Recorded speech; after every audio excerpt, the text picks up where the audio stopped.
I'm Lydia, and I've lived a life that's straight out of a storybook, minus the fancy trimmings. I was a teacher for most of my years, shaping minds and wiping noses. Life took a sharp turn when I lost my husband, Tom, in a car crash. Our son, Michael, was just 7 then, and he became my whole world. When my folks passed, they left me a bit of money. I used it to pay off debts and bought a snug little house in the suburbs.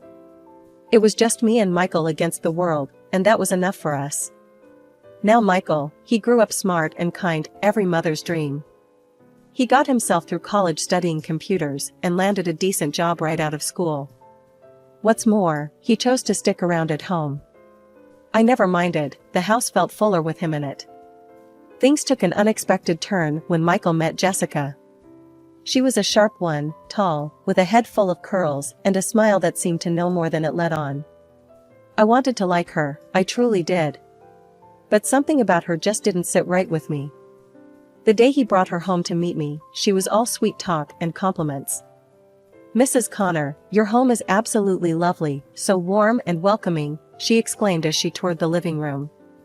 "Thanks, dear. We like it cozy around here," I replied, trying to make her feel at home despite my reservations. Over dinner, their news dropped like a lead balloon. "Mom, we've been thinking about the future a lot lately, and, well, we're getting married," Michael announced, his eyes bright. I nearly choked on my water. "Married? That's wonderful." I managed, my voice a bit too high.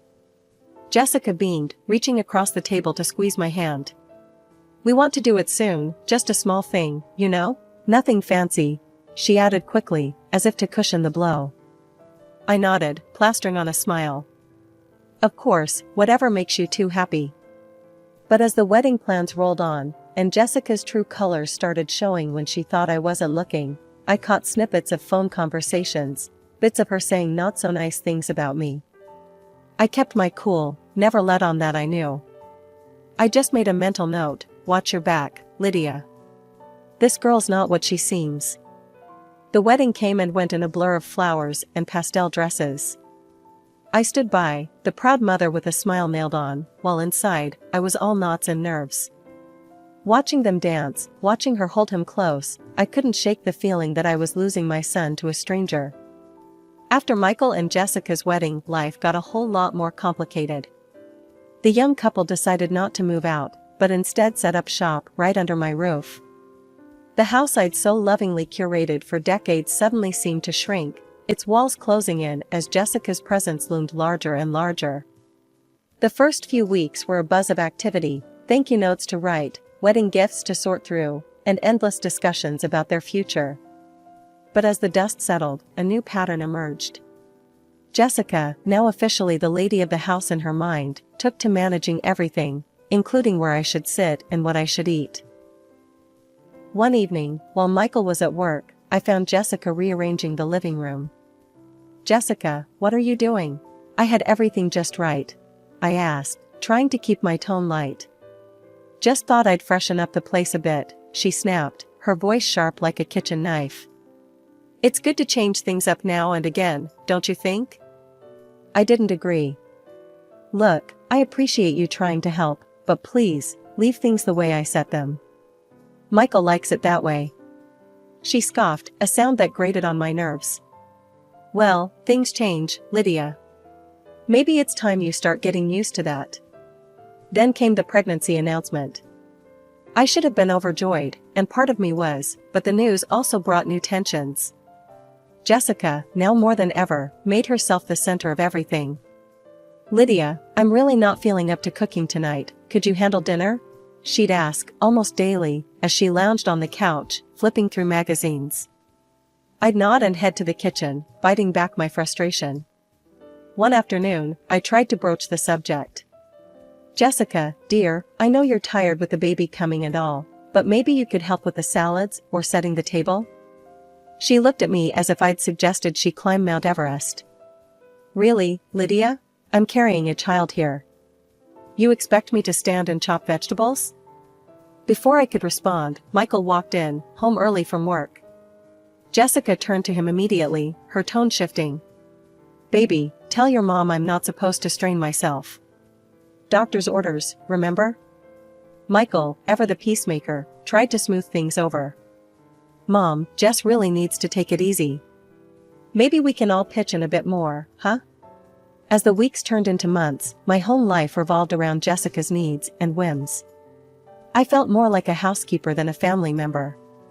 One particularly tough day, after scrubbing the kitchen clean while Jessica ordered takeout, I finally let off some steam to Susan, my next-door neighbor and longtime confidant. Lydia, why do you put up with that girl? Susan asked as we sipped coffee in her kitchen. I shrugged, a heavy sigh escaping my lips. What choice do I have? It's Michael's wife. I can't just kick them out. Susan shook her head, her eyes fierce. You need to stand up for yourself, Lydia. This is your house, your rules. Don't let that little tyrant push you around. Her words struck a chord, and as I walked back home, I realized she was right. I needed to reclaim my space, my authority. I was the one who built this life, not Jessica. But figuring out how to do that without losing my son was a puzzle I wasn't sure how to solve. Life in our house grew more complicated with the arrival of Michael and Jessica's twins. At first, the joy of being a grandmother was overwhelming, in a good way. Those tiny hands, the late-night coos, and even the cries were music to my ears. But as the twins grew, so did the demands on my time and energy. Days blurred into nights as I juggled childcare with my job and household chores. Jessica, meanwhile, seemed to take her role as the mother a bit too leisurely, preferring to spend her days lounging or shopping. Cooking was a foreign concept to her, and I found myself handling every meal, on top of cleaning up after everyone. One exhausting evening, I was knee-deep in laundry when Michael came home. Spotting him in the hallway, I couldn't hold back any longer. Michael, we need to talk, I started, the fatigue evident in my voice. He looked concerned, but wary. What's wrong, Mom? It's all too much. I love those babies, but I'm not as young as I used to be. I thought Jessica would take on more by now. Before Michael could reply, Jessica entered the room, her arms laden with shopping bags. What's all this about, Lydia? Why are you upsetting Michael? I took a deep breath, trying to keep my composure. Jessica, I just think it's time you started helping out more around here. Maybe even cook a meal once in a while. Jessica's face twisted into a scowl. Are you saying I'm a bad mother? How dare you? The room grew tense, the air thick with unspoken grievances. I think it might be better if you find your own place, I finally said, the words heavy on my tongue but necessary. Jessica took my words like a slap. So you want to kick us out? Your own grandkids? No, Jessica, that's not what I meant. I just think it might be easier on all of us if you had your space, and I had mine. The conversation ended with no resolution, just a lot of hurt feelings. Jessica stormed off to their room, and Michael followed after a moment, leaving me alone in the silent aftermath. Feeling isolated in my own home, I confided in Susan the next day over a cup of tea. I just don't know what to do anymore. I'm at my wit's end, I confessed, the steam from the tea fogging up my glasses. Susan was always full of fiery advice. Lydia, you've got to put your foot down. It's your house, your rules. Maybe it's time they learn that. Her suggestion of eviction seemed extreme, but as I mulled it over, it didn't seem entirely unreasonable. I just don't want to lose my son, or my grandkids, I admitted, the fear of making a permanent rift a constant shadow. Sometimes, tough love is the only way, Susan said firmly. But whatever you decide, I'm here for you. Years had flown by, each more draining than the last. I'd hoped things might change as the twins got older, but Jessica never took up the reins as a mother should. She didn't work, claiming the kids needed her at home, though it seemed they needed anyone but her given how little she actually did around the house. On the morning of my 58th birthday, I woke early, stirred by a mix of anticipation and loneliness.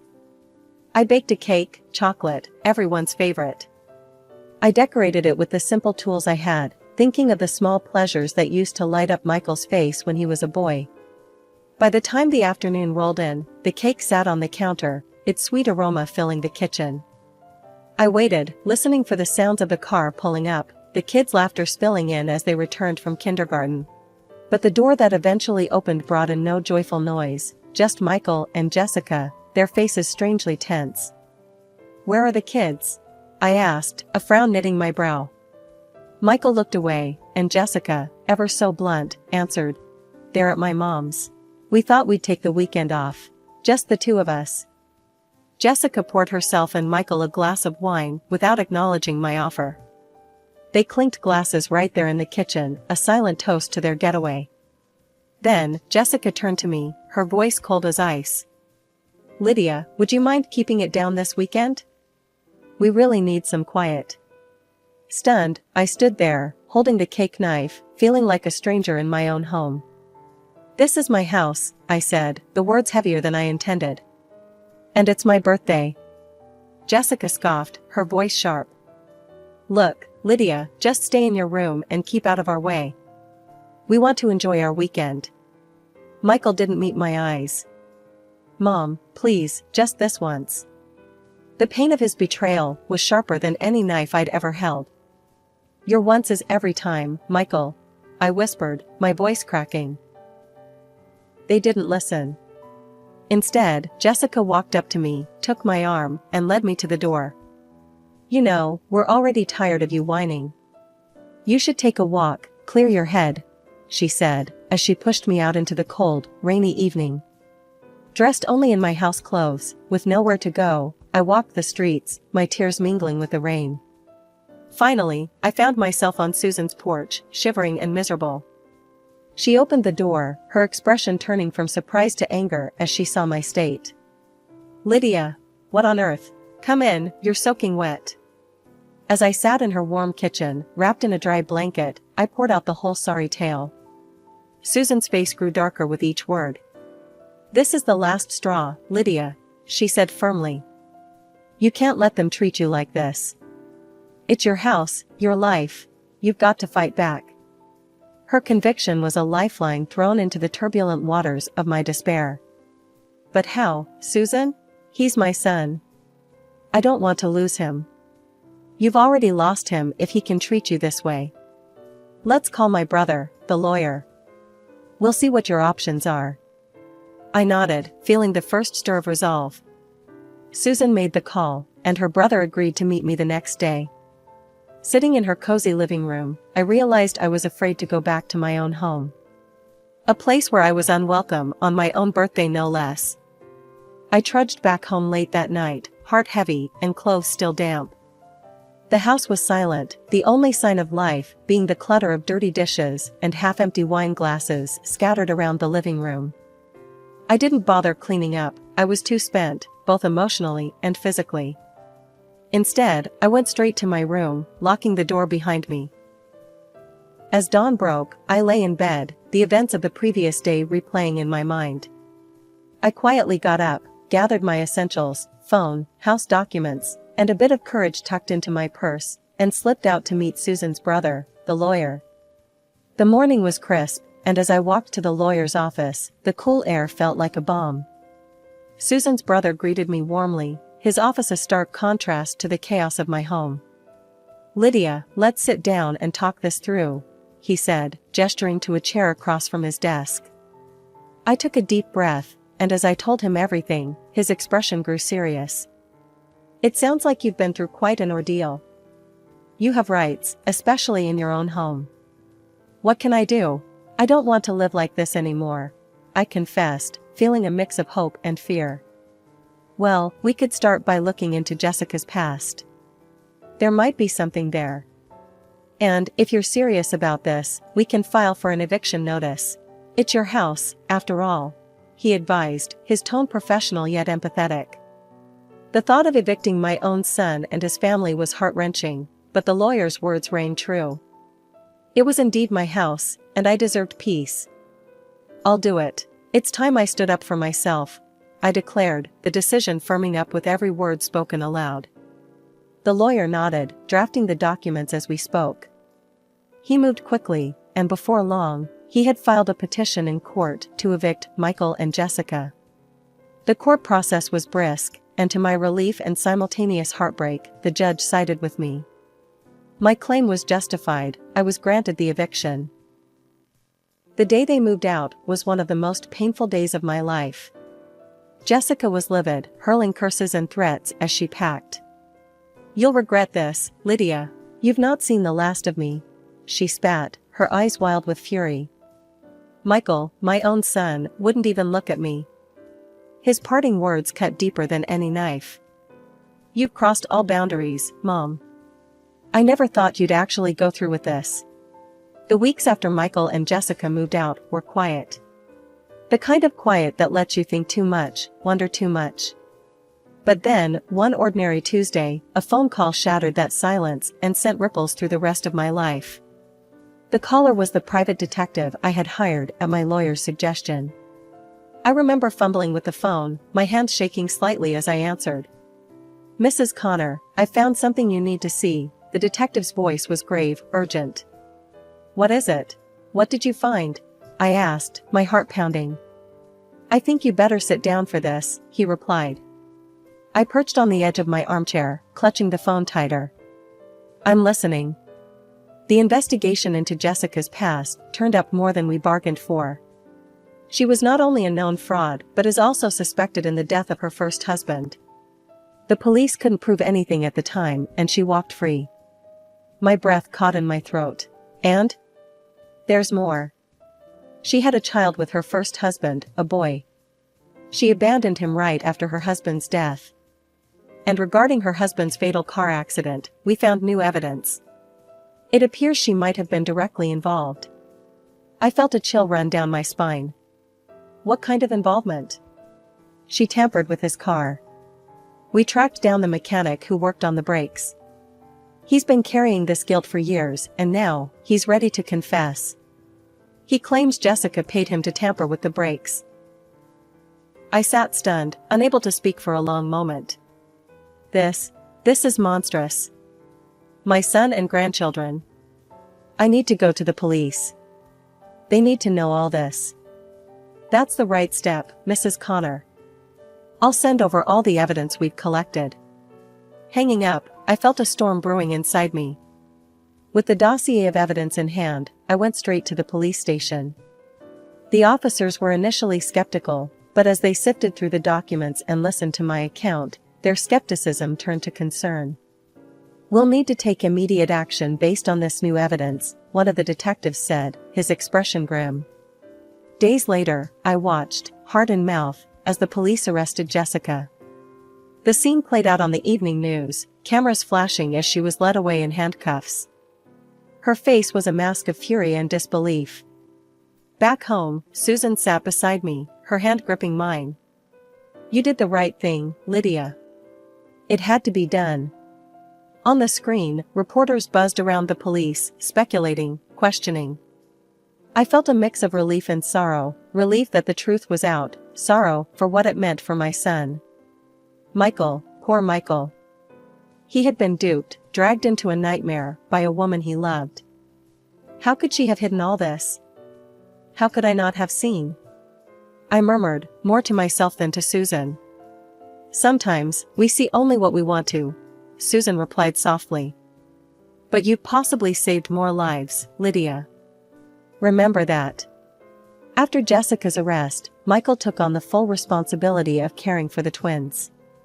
He was drowning in legal fees, desperate to prove Jessica's innocence. It wasn't long before he came knocking on my door, the son I'd raised alone, now a weary, desperate man. He looked exhausted, eyes hollow, when he asked, "Mom, I need to borrow some money for Jessica's bail. The lawyers are bleeding me dry, but I can't let her rot in jail." My heart ached seeing him like this, but the sting of his recent harshness was still fresh. "Michael, I can't. After everything that's come out. I just can't support that." His face hardened, the hurt in his eyes turning to anger. "You never liked her. Now you see your chance and you just let her suffer, huh? What kind of mother are you? Michael, you don't understand. I'm doing this to protect you, to protect the kids," I pleaded, my voice trembling with emotion. "Protect us? By tearing us apart?" He scoffed bitterly, shaking his head. You've ruined everything, Mom. You think you're helping, but you're just making it all worse.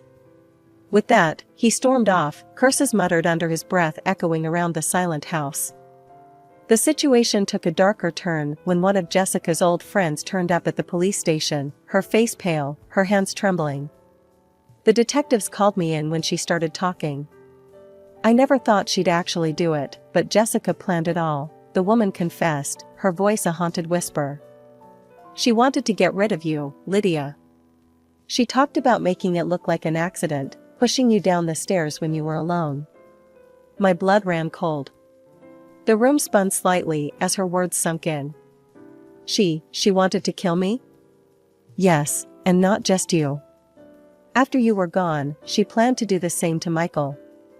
She wanted everything, the house, the money, everything you both owned. The detectives assured me they were taking it seriously, but the revelation shook me to my core. As I left the station, the world seemed a different place, darker, more dangerous. Back home, Susan was waiting, her expression grim. I heard what happened. That woman is a monster, Lydia. You know that now, right? I do, but Michael doesn't. He still thinks I'm the enemy. I sighed, the weight of my son's estrangement heavy on my heart. Give him time. He's got to see the truth for himself. And he will. He has to, Susan said firmly, squeezing my hand in solidarity. As I lay in bed that night, the silence of the house was no longer comforting, but a reminder of the family I once had. The betrayal, the danger I had unknowingly lived with. I shuddered at the thought of what might have happened if I hadn't acted, if I had let my doubts and Michael's displeasure sway my resolve. When Michael finally saw the horrific truth, he halted all legal support and refused to post bail for her. He filed for divorce and moved to strip Jessica of her parental rights. One rainy afternoon, not long after these events, Michael came to my door. His eyes were weary, his shoulders slumped, an image of defeat and remorse. Mom, can I come in? His voice was low, hesitant. I nodded, stepping aside to let him into the house.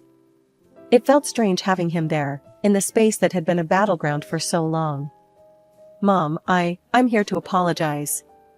For everything. I was blinded, and I didn't listen to you. I'm so sorry. I listened, the words I had longed to hear now stirring a tumult of emotions within me. Michael, you believed in her, protected her, even when she was destroying our family. How do you think that felt for me? I know it was wrong. I can't even begin to understand how much I hurt you, he replied, his voice cracking with the burden of his guilt. And the children? I pressed, needing to know they were safe. They're with me now. They're safe, I promise. Jessica, she won't be able to hurt them anymore, he assured me, determination stealing his features. I nodded, the information settling some of my fears. And what do you want from me, Michael? He swallowed hard, looking down at his hands before meeting my gaze again. I hope that we can start to rebuild. I miss you, Mom. And the kids miss their grandma. I took a moment, the decision heavy on my heart. I want to see the grandchildren. They shouldn't suffer because of all this. But you, Michael. I'm not sure I can forgive you. In the days that followed, I spent more time with my grandchildren, cherishing their laughter and the joy they brought to the quiet house. Their innocence was a balm to my worn soul, and I was determined to raise them differently, to instill values that perhaps I had failed to fully instill in Michael. Susan, ever my rock, stood by me through it all. You're doing the right thing, Lydia, she would say during our long talks over coffee. You're strong, and now you're free to live your life on your terms. She was right. I had learned a hard lesson about the dangers of losing oneself in the care of others, of ignoring one's own needs and rights. Now, I was rediscovering who I was beyond being a mother and a grandmother. Reflecting on everything that had happened, I was grateful.